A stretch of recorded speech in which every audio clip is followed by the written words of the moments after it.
Back live with Peter Credlin. Welcome back. Well, what a difference a week makes in politics.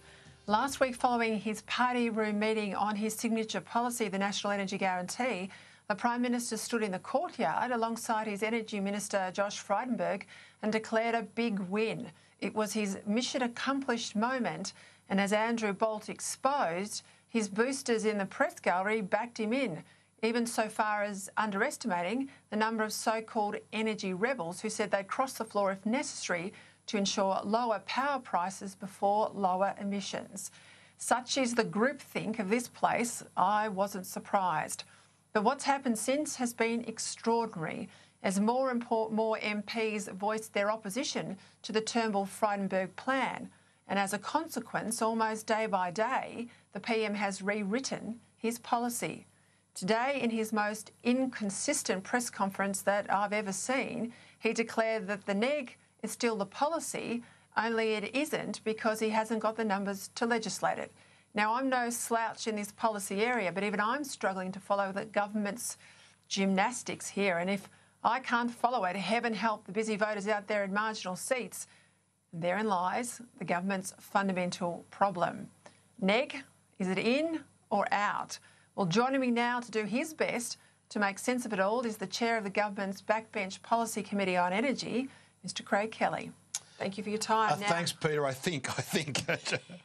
OK, this morning I took from the Prime Minister's press conference that the NEG was gone, dead, buried and cremated. That's right, it looked like it was dead and done and dusted. And I'm not the only one, because Andrew G and a number of your colleagues came out and congratulated the Prime Minister on listening to his backbench and dropping what has been a very difficult policy. But this afternoon, I couldn't get a straight answer from watching Parliament. And it looks like very clearly from David Spears' interview with Scott Morrison that you absolutely have the NEG, you just won't legislate it. And Michael McCormack, who leads the National Party, I have to say was all over the shop. I'll just play a grab from Michael McCormack right now. 24% is business as usual. Paris says 26%. My understanding is that we will meet that 26%, and at the moment, and we're absolutely getting there. Yep.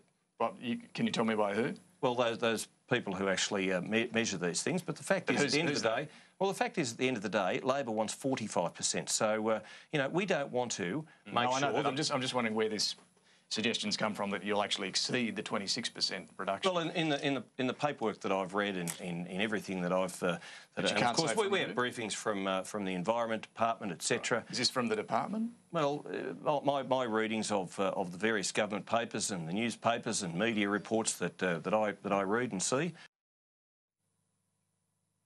Now, I know you might get more information from the media than you're even getting as the chair of the backbench from your own side, but where are we up to? Is there a NEG? Well, is it not a NEG? We had a NEG last week up until Friday afternoon, which we still hadn't, we still hadn't seen the full legislation. This is the original NEG. This is the NEG with the 26 legislated in it? Yes, okay. And then on Friday, late Friday afternoon, we had a NEG, so I call it 2.0, that actually had the future Labor government could change this by regulation. Okay, this is the NEG that went, the 26 came out of the legislation and the 26 went in via regulation. Well, it could, and also the more concern was it could be upped by a future Labor government by regulation. So this was a real concern. So over the weekend, I had a lot of phone calls and people had said to me, look, I was on board before and I wasn't all that happy with the legislation, and as some people had called it, putting lipstick on a pig. They now came and said to me on the weekend, look, now we've got this regulation in here that Labor can change it. I can no longer support this. So that's where we were sort of up until this morning. And now this morning we know that it's no longer going to be put into the Parliament, but it's still coalition policy now. So I'm not sure. Have you got NEG with the legislation at 26, or is it NEG with regulation? Well, I'm not sure whether it's the original NEG or it's NEG 2.0. We hopefully will find that detail out. So what are they telling you when you had your briefing from the Prime Minister's office or Josh Frydenberg's department? We'll get that tomorrow. We've got our backbench committee in tomorrow morning. We hopefully will find out a little bit more detail. So you haven't had a briefing from the Energy Minister's office or department? Not yet, no.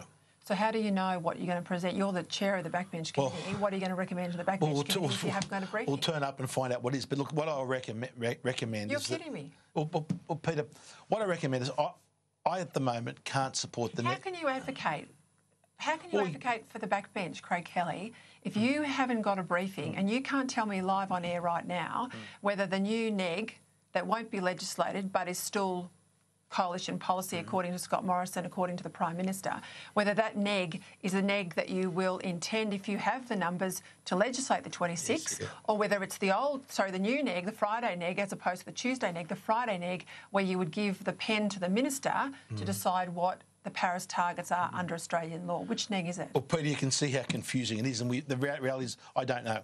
So how do you sell that to someone in Penrith, in a marginal seat of Lindsay, that gobbledygook that I've just gone through? Well, this is why I would hope that we would scrap it all together and we simply talk about price.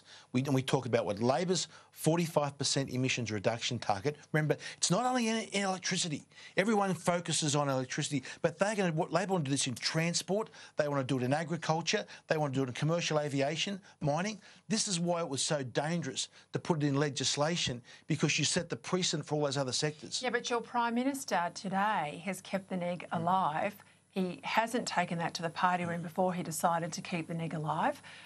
Your colleagues thought he dumped the NEG this morning. Clearly he has not. The Treasurer restated that the NEG is policy. We don't know, you and I don't know whether it's NEG with legislation or NEG with regulation, but you've got a NEG, right?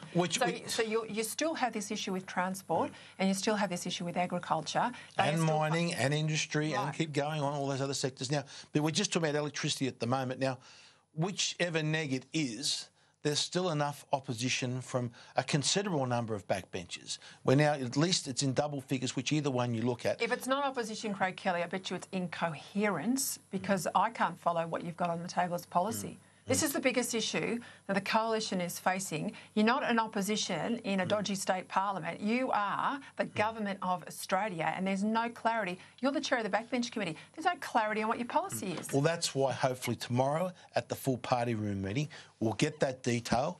We'll know where we stand and we can know what we can go at, and we can advocate to the Australian people talking about getting electricity prices down, because we just can't hold them where I get them a little bit. We've got to get them down substantially. We've got to show people we're doing that before the election, and we've got to get out there and explain to them the difference between our policy and Labor's policy and show them that ours is a lot better. And while there's this confusion about the NEG, we simply can't do that. But why would anyone believe you? Well, Peter, we have to get out and argue it. We've got to work out exactly where we are. Which policy are you arguing? Well, Peter, we should be arguing. We've got Tuesdays? we've got the NEG.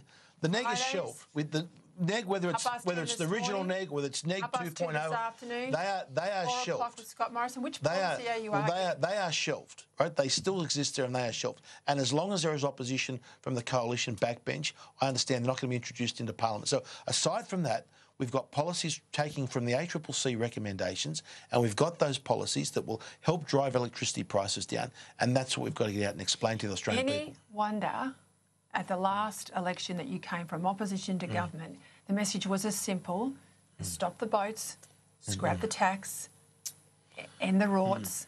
Any wonder you had a simple policy, because they are complex issues. This is an incredibly complex issue. You're right. It is extremely complex when you talk about capacity factors, you haven't had emissions a briefing. Intensities. You don't even know what NEG you're talking about. I think this is chaotic. Well, Peter, we have got some work to do. It has been untidy. Let's see what happens tomorrow. Well, please, someone in the Prime Minister's office, get off your backside and give your backbench chair a briefing, because I tell you what, it's going to be a train wreck in the party room tomorrow if he can't even advocate for what's been announced and flipped over and turned around and then come back again at 4 o'clock this afternoon. We'll go to a break. Hopefully I can find some paper and some legislation and read up a bit more about it myself. Stay with us. You're watching Credlin on Australia's News Channel.